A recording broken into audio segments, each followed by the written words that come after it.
I think one really important thing to think about is what your skills are. It's going to be kind of fruitless if you show up to like a sports placement and you feel like you don't have too much of what you're really passionate about to give, and vice versa. It's just really rewarding to be able to actually share what you can do and feel competent with. And I think it's really appreciated all around. So like, what do you actually like to do, and be honest. That's one thing. Yeah.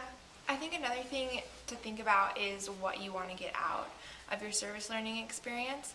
So in terms of if you want to work in the township or whether you want to work in the city center, do you want to be more familiar with how the education system and schools work here in Cape Town?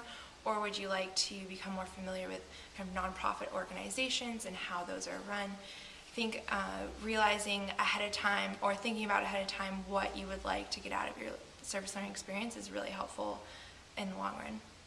Yeah.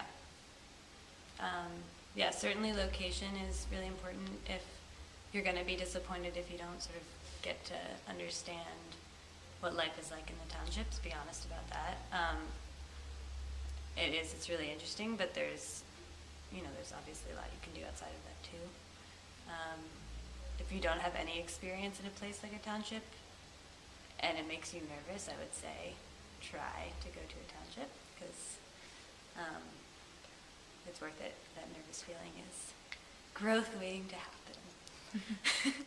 And do you feel like you would like to push yourself to be in a situation where you maybe don't understand the language and you maybe can't really communicate with the other people that you're working with, but realizing that you can still get a lot out of that experience? I think some people are they kind of like shy away from working with somewhere where they won't be able to communicate in English. But I think some people in our program really enjoy that experience and really learn to push through those language barriers and communicate with nonverbal forms of communication, and had a great overall experience in their service learning placement, and maybe giving that a chance.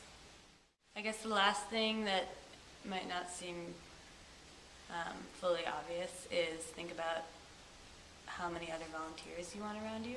So there'll probably be like 1 to 3 of you from Stanford, but there's some organizations that constantly have a stream of volunteers there. Do you want to be kind of like the only one? Do you want more people around and volunteering at this organization to be sort of a more normal thing and you could slip in a little bit more easily? There's definitely differences.